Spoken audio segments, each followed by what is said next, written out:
For the past 15 years, the Kia Forte has been Kia's answer to the very popular Honda Civic and Toyota Corolla. However, for 2025, the Forte is dead and it's being replaced by this model here. I'm on the show floor of the 2024 New York International Auto Show, and this right here is the first ever Kia K4. Let's take a first look.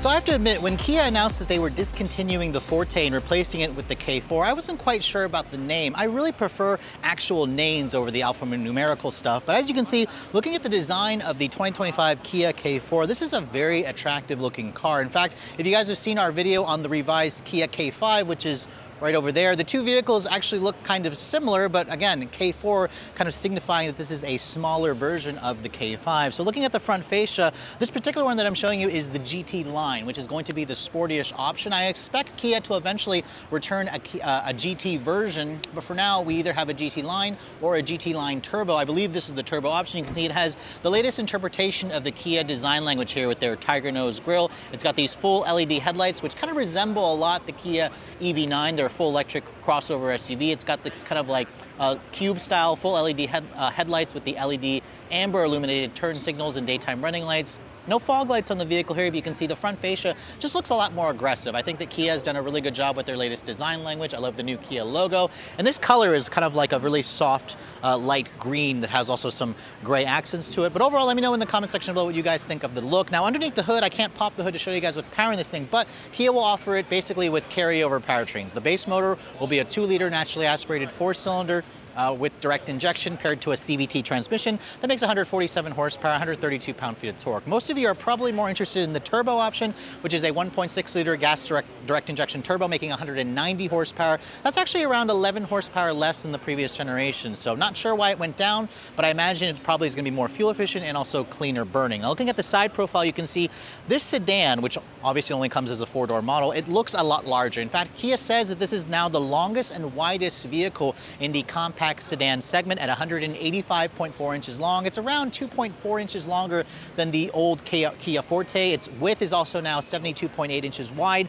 so it's wider and it's longer than the Kia Forte. And you can see these wheels are unique, of course, to the GT line. You can see they're an 18-inch wheel wrapped in a 235 by 40 R18 tire. This car only comes with front-wheel drive, even if you go for the turbo or the base gas engine. Sadly, Kia is not going to offer all-wheel drive. They won't offer a manual. This powertrain, of course, will come with an 8-speed automatic transmission. So it's a torque converter automatic, replaces that old dual clutch from the previous generation, which was a little bit hit or miss, a little bit problematic. Now, looking at the rest of the styling details, you can see the mirrors are black painted. There's some chrome along the belt line and the window trim.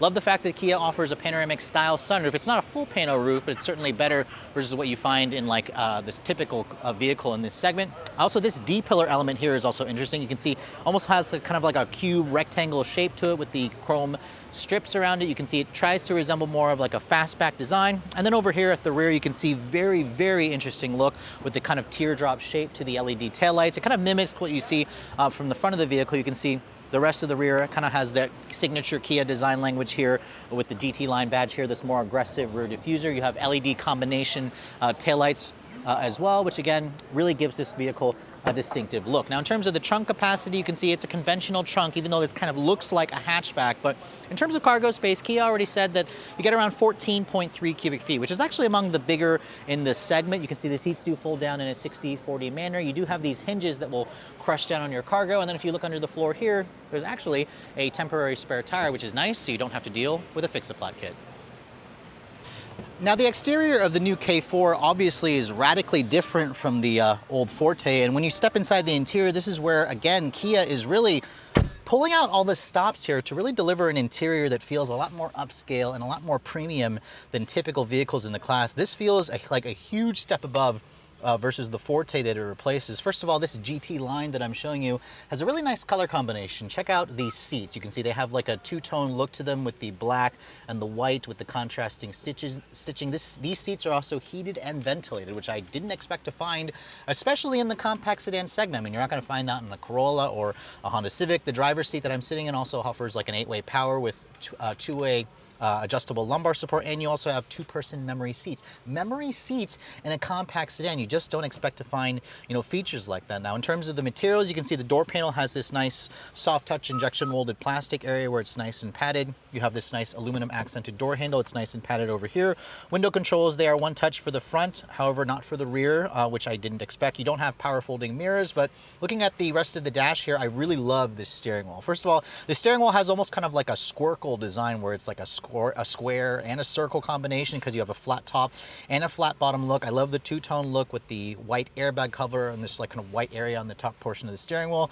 This steering wheel also offers a manual tilt and telescoping adjustment. I also love the new switchgear and buttons in here with the paddles on the wheel. And then of course, this model being the GT line has kind of the panoramic display. So you have two 12.3-inch displays, one for the instrument panel, another for the center stack, which as you can see is obviously a touchscreen. It also has the latest version of Kia's CCNN, their connected car navigation interface, where it includes wireless Apple CarPlay and Android Auto. It also has over-the-air updates. The screen itself, you can see the vehicle is on. You can see it has kind of a newer software system where it also has, phone projection where you have the CarPlay and Android Auto. You have built-in embedded GPS, and overall it's pretty familiar. It's easy to use. I also love the fact that there are traditional hard buttons where you can see there's hard buttons here to access the screen, to access the dual zone climate control. There's this kind of interesting textured plastic look here where it tries to look like a carbon fiber alloy mix. This upper portion of the dash is a soft touch injection molded plastic, although I will say I don't love how it's super shiny.